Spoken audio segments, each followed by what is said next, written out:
Brought to you by TechnoSpark 20 series smartphones. I'm superhuman. Congress को इंदौर में झटके पर झटके लग रहे हैं। अब सब्स्टिट्यूट कैंडिडेट मोती पटेल की याचिका को हाईकोर्ट ने खारिज कर दिया है। हाईकोर्ट ने मोती पटेल की याचिका पर सुनवाई करते हुए ट्रेन की वेटिंग टिकट का हवाला दिया और साफ किया कि अगर टिकट वेटिंग लिस्ट की है और वो कंफर्म नहीं होती है तो फिर टिकट अपने आप ही कैंसिल हो जाती है। ऐसे में जो भी यात्री है उसे एक जनरल टिकट भी लेकर यात्रा करनी चाहिए ताकि वो बिना फाइन यात्रा तो कर सकेगा। और चार्ट बनने तक कंफर्म नहीं हुआ, आप ट्रेन में चढ़ गए। भी नहीं है, इसकी डेफिनेशन भी नहीं। क्या होता है, both are may not required to be treated at par with each other. Online reservation लीजिए ट्रेन का, वेटिंग लिस्ट, और चार्ट बनने तक कंफर्म नहीं हुआ, आप ट्रेन में चढ़ गए कि शायद हो जाएगा कंफर्म, बट वो कैंसिल हो जाता है तो आपको एक जनरल टिकट लेके चलना पड़ता है। कैंसिल तब होता है तो आप नहीं तो WT हो जाओगे आप। This is the reason. Cancel तब होता है लॉर्ड जब वो पैसेंजर जिसने बुक किया है वो नहीं आएगा तो मेरी टिकट कंफर्म हो जाएगी। वो RSC कॉन्सेप्ट है, वेटिंग लिस्ट बता रहे हैं। आप उस दिन अलाइव वो RSC होता है। आपको उस दिन अलाइव रखना है अपना, वो नहीं किया ओनली पॉइंट माय वो विड्रॉल वाला स्टेज उतना, और वो इलेक्शन पिटीशन, उसके लिए इलेक्शन पिटीशन, वो एक्शन उसमें चलेगा। चलिए, यू वांट डिटेल जजमेंट और yes you will get it next. Okay, any other urgent? इसके साथ ही हाईकोर्ट ने याचिकाकर्ता मोती पटेल को चुनाव आयोग के पास जाने का सुझाव भी दे दिया। फॉर्म ए जो है वो एक ऑथोराइज्ड पर्सन को पार्टी के दिया जाता है जो फॉर्म बी जारी करता है।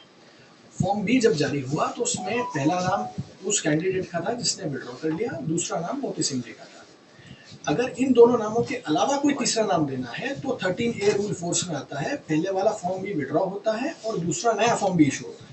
वो अलग केस है, अलग मामला है।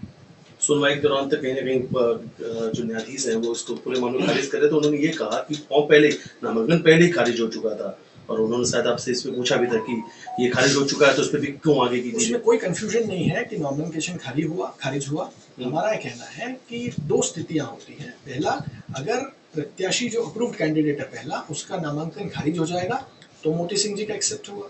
और दूसरी स्टेज है जिसके बारे में बात ही नहीं कर रहे हैं, दूसरी स्टेज वो है कि प्रत्याशी विड्रॉ कर लेता है, तब मुझे वो फॉर्म भी पास ऑन होगा, तब मेरा कैंडिडेचर एक्सेप्ट होगा। हमारी पिटिशन इसी बारे में कि पहले वाला आपने रिजेक्ट कर दिया, हमारा तो ग्रीवियंस ही नहीं है। अगर पार्टी का ऑथोराइज्ड कैंडिडेट अपना फॉर्म उसका रिजेक्ट होगा तो हमारा होगा, उसका एक्सेप्ट हो जाएगा तो हमारा रिजेक्ट हो जाएगा, वहां तक तो ठीक है। उसके बाद के इशू पे हमारा केस है कि अगर वो विड्रॉ करेगा तो भी पास ऑन होगा।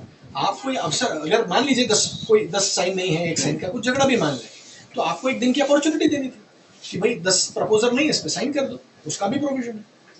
वो भी कोई अपॉर्चुनिटी नहीं।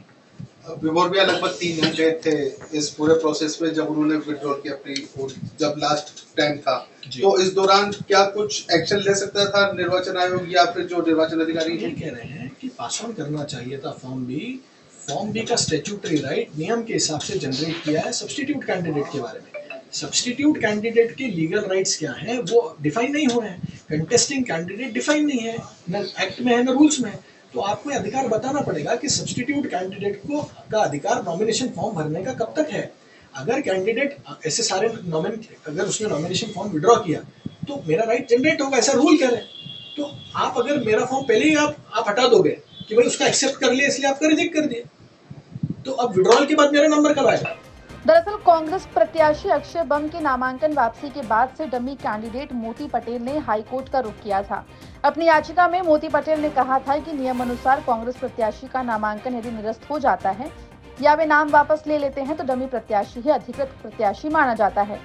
बम ने नामांकन वापस लिया है तो उन्हें कांग्रेस के अधिकृत उम्मीदवार के रूप में चुनाव लड़ने का अधिकार है। हालांकि कोर्ट ने उनके इस तर्क को नहीं माना और याचिका खारिज कर दी। आपको बता दें कि इंदौर से कांग्रेस नेता मोती सिंह पटेल ने कांग्रेस के डमी उम्मीदवार के नाते नामांकन फॉर्म भरा था। हालांकि उनका नामांकन निरस्त हो गया था। इंदौर से धर्मेंद्र कुमार शर्मा की रिपोर्ट, MP तक।